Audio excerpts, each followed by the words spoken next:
여러 유형의 결핍 공동체들의 잔혹한 삶을 묘사하셨는데요. 근데 요즘 한국 사회의 경우에는 소위 이제 전락의 존재라고 이제 표현하자면 우리 눈에 안 보여요. 그런 사람들이 다 사라진 거냐? 저는 그렇지 않다고 생각해요. 이게 어느 순간부터 거리로 나설 수 없는 사람들 마음속에 보이지 않는 벽이 쳐져 있는 게 아닌가. 서로 불쌍히 여기고 공감하고 그렇지 않으면 무슨 답이 있겠어요. 내가 지금부터 이런 선한 태도를 가져야지 한다고 가질 수 있는 걸까요? 저는 그것도 사회적 분위기라고 생각해요. 그런데 이 사회가 온통 여러분 안녕하십니까? 책을 읽고 삶을 이야기하는 대화 채널 책과 삶, 책과 사람의 김재원입니다. 전쟁이 끝났다라는 명제는 가능한 걸까요? 전쟁이 끝나도 삶은 계속됩니다. 그 삶 속에는 전쟁이 스며들어 있습니다. 전쟁 이후의 삶은 때론 잔혹하기도 때론 숭고하기도 합니다. 6.25 전쟁이 잠시 끝났지만 그 상처와 흔적은 여전히 남아 있습니다. 10년 만의 신작 아코디온을 들고 들어온 천명관 작가와 이야기 나누겠습니다. 안녕하십니까 선생님, 반갑습니다. 우리 구독자 여러분께 인사 부탁드립니다. 안녕하세요. 소설 쓰는 천명관입니다. 채널 통해서 처음 인사드리는데 재밌는 얘기 나눠보겠습니다. 저로서는 무척 영광입니다. 꼭 뵙고 싶었습니다. 감사합니다. 그 과거 고래 시절부터, 아니 등단작 프랭크와나 그 시절부터 선생님을 좋아했습니다. 정말 책을 좋아하시는군요. 뭐 고령화 가족 당연한 거고요. 아코디온 너무 오래 기다렸습니다. 10년 만에 신작 아닌가요? 왜 이렇게 오래 걸리셨어요? 제가 이거를 뭐 한 14년 전에 출판사 블로그에 연재를 하다가 그때 이제 영화 병이 도져서 이제 어떻게 인발부가 되게 됐어요. 네네. 가서 한 일도 별로 없는데 10년이 흘러버렸네요. 영화라는 게 그렇습니다. 그렇군요. 영화에 뺏길 뻔한 소설가. 아코디온 단숨에 읽었고요. 그 시절로 빠져들 수밖에 없었습니다. 1950년대 전쟁 이후 한 앵벌이 공동체의 삶을 통해서 그 시대상을 조명하셨어요. 어떻게 그 시대를 조명하게 되셨을까도 궁금합니다. 제가 고래를 쓰고 나서 다음에 어떤 이야기를 쓸 거냐 그랬을 때 제가 한국 전쟁에 관한 이야기를 쓰고 싶다. 좀 젊었고 야심도 있었고 저는 한국 전쟁이 지금 우리 사회의 지형을 결정하는 아주 근원적인 사건이라고 생각했거든요. 그 안엔 모든 그 부조리와 모순, 비극, 제노사이드가 있었던 사건이잖아요. 그 얘기는 아마 작가라면 누구나 다 달아보고 싶었을 테고 그리고 이미 많은 전후 문학들도 있었고요. 실제로 고래에 그런 대목이 나옵니다. 이것은 보다 많은 뭐 눈물과 뭐가 필요한 일이므로 나중을 기약하겠다 뭐 이런 선언 아닌 선언도 있었는데 그 전쟁을 뭐 역사적으로 그대로 정면에서 다루는 것은 작가의 일은 아닌 것 같아요. 그건 좀 학자의 일일 수도 있고 결국은 그 전쟁의 그 가혹한 상황 속에 내몰렸지만 역사에 기록되지 않은 개인의 이야기일 수밖에 없다. 작가가 쓸 수 있는 일은. 그래서 그 중에서도 가장 밑바닥 고아들, 엠버리들의 이야기를 쓸 수밖에 없었죠. 저도 이 책을 읽으면서 이런 시대가 있었지. 우리 아버지 시대의 삶이었지. 굳이 등장인물들의 생년을 따지면 전쟁 이후 1950년대 10살 전후의 앵벌이들이기 때문에 1940년대생 또 그들을 통제하시는 등장인물은 1930년대생입니다. 1960년대생들의 부모 세대인데 그 시대를 조명할 수 있는 거의 마지막 작가 세대가 아닐까 싶어서 천 선생님 정말 귀한 작업하셨다고 생각했습니다. 연배도 제가 많기도 하지만 물론 저한테도 제 세대의 이야기는 아니고 저희 아버지 세대의 이야기지만 저희들만 해도 그 어떤 감각이 있잖아요. 그 과거에 대한 이때는 이랬을 거야 뭐 이러면서 이제 실제로 70년대의 서울의 풍경이나 이런 게 마음에 있는데 그것이 아마 50년대 직후와 크게 다르지 않을 테고 이제 가난한 풍경들은 앵벌이들도 많이 봤고요. 그래서 아마 그 이미지들은 제가 간직하고 있는 거의 마지막 세대의 작가가 아닐까? 뭐 그런 생각은 듭니다. 전쟁은 끝났다라는 명제가 가능할 걸까요? 이게 전쟁 이후의 삶인데 이들은 아직도 전쟁을 치르고 있어서요. 우리가 종전은 아니잖아요. 저는 그것이 단지 말이 아니라 실제로 우리에게 미치는 압도적인 긴장이 저는 있다고 생각을 하고 언제든지 그 하나의 가능태로서 우리를 위협하는 요소라고 저는 지금도 생각하고 있습니다. 이 시절을 잊어가고 있는 거죠. 1950년대 전쟁 이후의 삶을 우리가 잊어도 되는 걸까요? 그것은 엄연히 존재했던 역사고 그 역사는 지금의 우리에게도 강력한 영향을 준다고 저는 생각하거든요. 지금 현재는 결국 역사의 결과물이니까. 그래서 저는 적어도 그것이 야기할 수 있는 우리에게 주는 경고가 있잖아요. 그런 것들은 잊지 말아야 될 것들이 아닌가. 사람의 진짜 밑바닥은 내 상황이 어려워질 때 나타나는 건가요? 아니면 그로 인해 내가 난폭해질 때 나타나는 걸까요? 걸까요? 사람을 죽인다는 게 쉬운 게 아니잖아요. 지금도 전투를 하다가 그렇게 많이 죽기는 어려워요. 그러니까요. 기껏 군인이 죽는 거잖아요. 근데 왜 민간인은 왜 이렇게 많이 죽이는 걸까? 거기에는 정치적인 어떤 학살의 플랜이 있죠. 물론 실제 일선에서 일어나는 일들은 결국 어느 한 개인에 의해서 일어나는 거거든요. 그것을 실행하는 거는 인간이에요. 그러면 그 사람은 뭘까? 근데 아이러니하게도 그런 인간들은 우리 안에 언제나 비슷한 비율로 존재해요. 지금 여기 아미 얘기도 나오잖아요. 전쟁 중에 그렇게 사람을 많이 죽여놓고도 아직 성이 안 찬단 말이냐 뭐 이런 얘기를 하는데 그런 인간들이 같이 살아가고 있다는 거예요. 그래서 절대 전쟁이 일어나면 안 돼요. 혼란이 일어나면 안 되고 질서가 깨지면 안 돼요. 그러면 악마들이 날뛰거든요.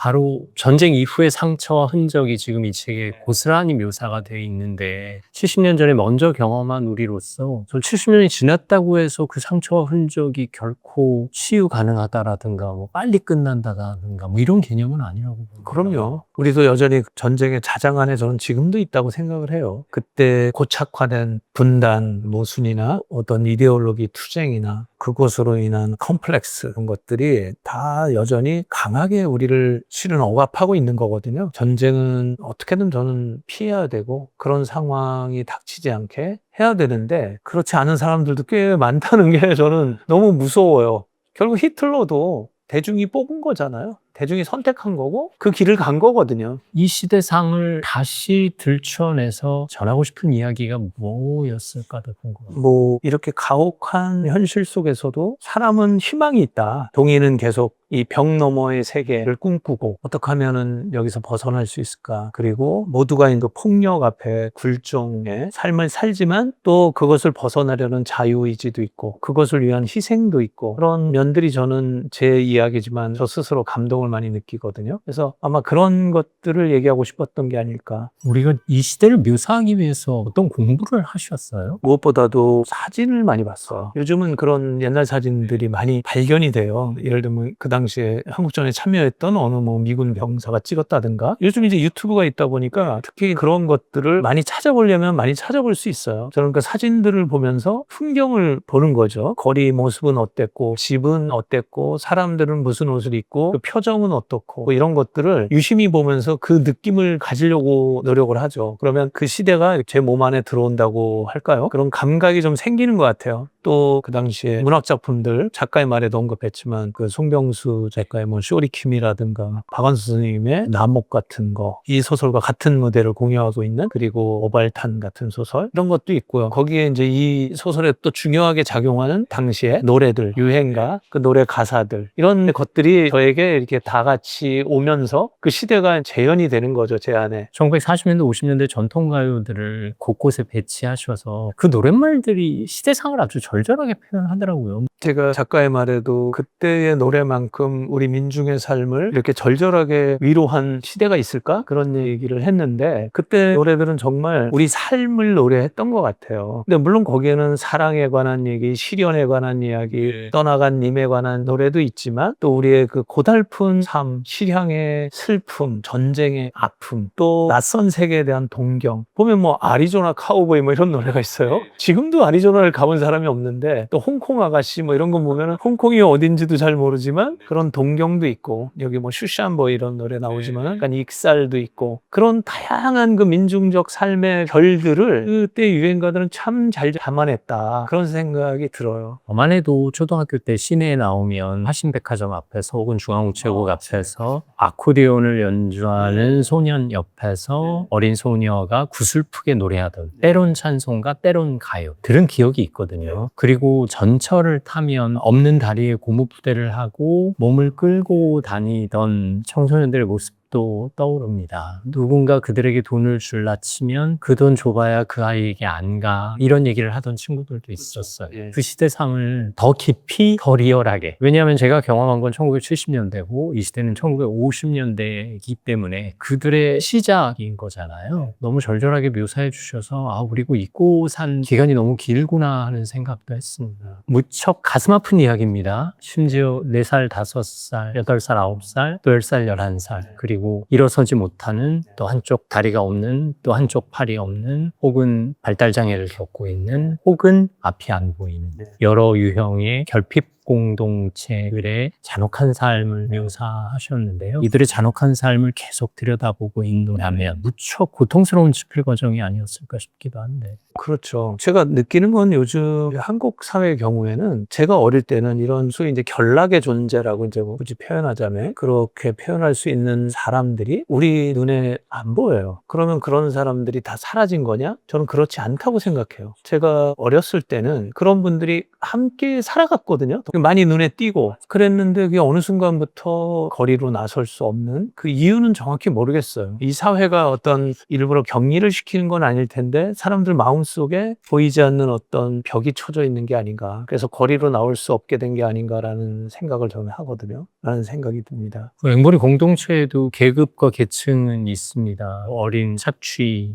당하는 계층이 있는가 하면 나름 중간관리자, 깜상아미가 있고 그 위에 양목사가 있고 그 공동체는 힘을 견주며 여러 군데서 지역별로 활동을 합니다. 그 자체에서 물고 물리는 인간 분상의 행태가 드러나더라고요. 심지어 어린 아이들이었는데도 어른들의 사회를 그대로 모방하고 모방이 아니라 그냥 태어나면서부터 알고 있었던 거 아닐까 하는 행태들을 보이거든요. 그 아이들에게 배신을 심고 거짓을 심고 착취를 심기가 쉽지 않으셨겠다 생각도 했습니다. 우리가 흔히 어린아이나 노인, 여성을 묘사할 때는 선한 존재로 묘사할 때가 많죠. 근데 실제로 그 어린애는 자라서 범죄자가 되고 그 범죄자가 늙으면 노인이 되는 거잖아요. 사실 저는 인간은 다 같은 존재라고 생각을 하고 어린애도 얼마든지 그런 상황에 처하면 무슨 일이든 할 수 있고 그런 입체적인 측면, 한 캐릭터 안에도 늘 선하기만 한 것도 아니고 늘 악하기만 한 것도 아니고 그런 상황에 따라서 그렇게 변할 수밖에 없는 그런 모습들을 좀 그려보려고 했던 것 같아요. 그 연민과 온기와 배신과 욕망은 늘 같이 자라고 있는 건가요? 삶은 참 복잡하잖아요. 생존은 더더구나 치열하고 또 더구나 이런 가혹한 상황이라면 그런 것들이 더 적나라해질 수밖에 없고 때로는 혐오스럽지만 때로는 숭고하고 그것이 저는 인간의 삶이라고 믿거든요. 여러 측면들을 가능하면 다 담아내고 싶었죠. 이 책을 읽으면서 한 아이의 인생 스토리를 통해서 어떤 굴곡을 느껴야 하고 그 아이가 그 굴곡 속에서도 자신이 이쪽으로 나가면 조금 더 편한 삶이 기다리고 있는데 자신이 몸담았던 공동체의 연민을 포기하지 못해서 자신의 보장된 미래를 내려놓는 선택의 기로가 있어요. 이게 보통 사람에게도 가능한 걸까요? 인간이 가지고 있는 윤리적인 측면이 그것을 어디까지 지킬 수 있을까? 자신의 믿음, 자신이 생각하는 올바른 선택들을 과연 자기 목숨까지 내걸고 또 인간은 때로는 그러기도 하잖아요. 그래서 그것이 숭고한 희생이 되기도 하고 저는 누구나 그럴 수 있다고 믿거든요. 그런 믿음이 필요한 시기라고 저는 또 생각을 합니다. 등장인물들의 결핍이 구체적으로 또 직관적으로 묘사가 됩니다. 거북이는 다리를 쓰지 못합니다. 연인은 앞을 보지 못하고 독감상은 한쪽 팔이 없습니다. 부모들은 당연히 다 없고 누군가는 지적 장애를 갖고 있고 누군가는 감정 컨트롤 못해서 울기만 하고 인간 군상은 이렇게 결핍을 갖고 살아가는구나. 이들은 결핍을 극복하려고 하는 걸까요? 결핍을 수용하려고 하는 걸까요? 조금 더 수동적인 인물이 있고 적극적인 인물이 있고 자유의지가 조금 더 강한 사람도 있고 꿈을 꾸는 사람도 있고 현실에 굴복하고 순응하는 사람도 있고 여러 부류들이 있잖아요. 근데 처음에 양 목사가 울고 싶으면 마음대로 울어도 좋다. 하지만 중요한 건 우는 게 아니라 살아남는 것이다. 이런 가혹한 현실에서 이야기가 시작되죠. 그렇지만 그 안에서 변화가 생기고 용기도 생기고 꿈도 생기고 뭐 이런 과정들이 있죠. 양 목사가 아이들한테 구름탄을 먹여요. 알약을. 그리고 아이들을 몽롱한 상태로 만들어서 더 큰 착취를 이뤄내거든요. 아이들로 하여금 약에 중독이 돼서 약 아니고는 버티지 못하게끔 통제권을 장악합니다. 그때 그런 일이 있었던 모양이에요. 네, 실제로 그 당시에 굉장히 광범위하게 이제 일종의 마약인데 아주 만연해 있었던 시절이죠. 그리고 양 목사가 착취의 주체입니다. 목사라는 신분을 갖고 있습니다. 노출된 범죄잖아요. 하지만 덮여있는 범죄이기도 하죠. 아코디언을 어떻게 떠올리셨어요? 제가 어릴 때는 길에서 아코디언 연주하는 분들이 많이 있었어요. 피아노는 부잣집에 이제 이렇게 정착되어 있는 악기죠. 사치스러운 악기요. 아코디언은 유랑의 악기라는 이미지 이미지가 있어요, 저는. 그리고 또 제3세계의 악기, 남미나 동유럽. 제가 얼핏 떠오르기만 해도 그 에밀 쿨스트리차 감독의 집시의 시간 같은데 아코디언이 등장하고, 남미 영화 보면은 아코디언이 많이 등장하죠. 그런 뿌리 내리지 못한 사람들의 유랑하는 그 슬픈 운명을 가진 사람들의 그 악기라는 이미지가 저한테는 있었거든요. 마지막에 그 아코디언 연주가 그 모든 것의 결과고, 그 모든 것의 희생과 그 지난한 과정과 그 투쟁을 통해서 얻어낸 거기 때문에 저는 그것으로도 또 충분한 게 아닌가 그런 생각도 들죠. 결국 저는 책 중반을 넘어서면서 동의가 메시아가 아닐까 하는 생각을 했어요. 선한 인물을 설정해 놓고 그 선한 인물은 자신의 욕망이라는 이기주의보다는 오히려 비이기주의를 선택함으로써 자신보다 더 힘든 그들을 구원하기 위한 구원자가 아니었을까 하는 생각도 했습니다. 제가 안성기 선배님이 돌아가셨을 때 이거 아들에게 주는 편지가 있어요. 거기에 뭐 그런 얘기가 있어요. 뭐냐면 착한 것은 이 세상에서 그 어떤 것과도 바꿀 수 없이 소중한 거란다. 너무 당연한 말인데 그 말을 그렇게 할 수 있는 사람, 요즘 착한 것에 관해서 이야기하는 사람이 없어요. 옛날에 왕들을 평가하는 기준은 얼마나 어진 임금이었는가, 이 사람이 뭐 얼마나 능력이 있는가, 이거는 당연한 걸 수 있고, 근데 이 임금이 얼마나 어진 임금이었는가, 그거를 굉장히 중요하게 생각을 했어요. 백성이 얼마나 고통받고 하는 거를 본인이 느끼고 그것을 위해서 애를 쓰고, 그러면 능력은 생기는 거거든요. 저는 그런 측면, 그러니까 인간에게는 답이 없어요. 우리가 뭐 신을 믿으면 뭐 죽어서 천당에 가면 되는 사람들도 있지만 또 그렇지 못한 사람도 많잖아요. 그럼 도대체 정글 같은 이 세상에서 어떻게 할 것이냐. 그거는 서로 불쌍히 여기고 공감하고, 그렇지 않으면 무슨 답이 있겠어요. 이 시대에 필요한 우리 인간들의 태도가 아닐까 싶은데, 이게 내가 지금부터 이런 선한 태도를 가져야지 한다고 가질 수 있는 걸까요? 아니면 타고난 성향과 기질에 좌우되는 걸까요? 저는 그것도 사회적 분위기라고 생각해요. 그 사회가 선한 것을 지향하고 그거를 가치 있게 여기면 사람들은 그렇게 행동을 할 거라고 저는 생각을 해요. 그런데 이 사회가 온통 선망, 근데 그 선망하는 것은 사실 우리가 가질 수 없는 거거든요, 대부분. 물론 인간이 선망하죠. 더 멋진 삶, 더 부자를 꿈꾸죠. 그래서 그런 걸 보고, 그래서 자기계발서가 많이 팔리는 거잖아요. 맞아요. 어떻게 하면 주식 뭐 성공하나 뭐 이런 거. 그렇긴 한데 실제로 그렇게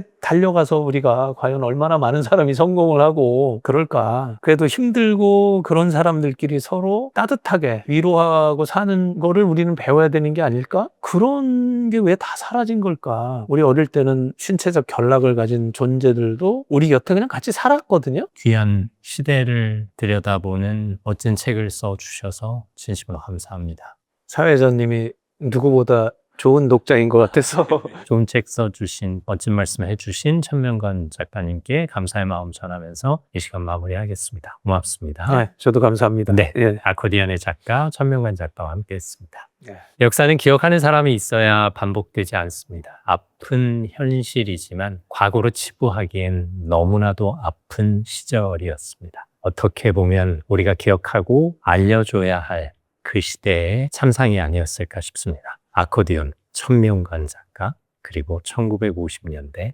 앵벌이 아이들. 오늘은 그 단어들을 기억하고 싶습니다. 책과 삶이 여러분과 함께 하겠습니다. 오늘도 감사합니다.